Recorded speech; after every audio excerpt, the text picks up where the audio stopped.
ஆஸ்திரேலிய open போட்டியில் வெற்றி கோப்பையுடன் தாயகம் திரும்பிய பேட்மிண்டன் வீராங்கனை சாய்னா இனி வரும் போட்டிகளில் வெற்றி தொடரும் என்று நம்பிக்கை தெரிவித்துள்ளார். ஆஸ்திரேலிய ஓபன் சூப்பர் சீரிஸ் பேட்மிண்டன் போட்டி சிட்னியில் நடந்தது. ஞாயிறன்று நடந்த இறுதிப் போட்டியில் ஸ்பெயின் வீராங்கனை கரோலினாவை வீழ்த்தி இந்திய வீராங்கனை சாய்னா நேவால் சாம்பியன் பட்டத்தை வென்றார். ஏற்கனவே Indian Open Grand Prix gold badminton போட்டியில் சாம்பியனான சாய்னா இந்த ஆண்டின் 2வது பட்டத்தை வென்ற பெருமிதத்துடன் நாடு திரும்பினார்.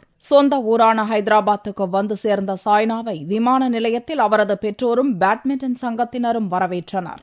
அப்போது சாய்னா கூறுகையில் தன் ஆட்டத்திறனில் முன்னேற்றம் ஏற்பட்டிருப்பதாக மகிழ்ச்சியுடன் தெரிவித்தார். இனி தான் ஆடப்போகும் போட்டிகளில் வெற்றிகள் தொடரும் என்று தான் நம்புவதாகவும் சாய்னா உறுதியுடன் கூறினார். खुशी की तो अभी आई थिंक स्टार्टिंग है. मेरे को अभी बहुत काम करना है. इस साल बहुत हेक्टिक है हमारे लिए, काफी बड़े इवेंट्स है. The starting of the year and I think I did very well in the Australian open.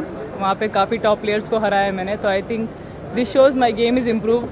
युवा कप से I am showing good improvement. Yuva Cup, Indonesia Open and finally winning in Australia Open. This shows the improvement is happening and I am sure the results will be better from now on. Badminton போட்டியில் சீனர்களே ஆதிக்கம் செலுத்தி வருகின்றனர். உலக தரவரிசை பட்டியலில் 2வது இடத்தில் இருக்கும் சீன வீராங்கனை வாங் ஷிசியானை ஆஸ்திரேலிய ஓபன் அரையிறுதியில் வீழ்த்தியதன் மூலம் சீனர்களை வெல்ல முடியும் என்பதை சாய்னா மீண்டும் நிரூபித்துள்ளார். தரவரிசை பட்டியலில் சாய்னா தற்போது 8வது இடத்தில் உள்ளார்.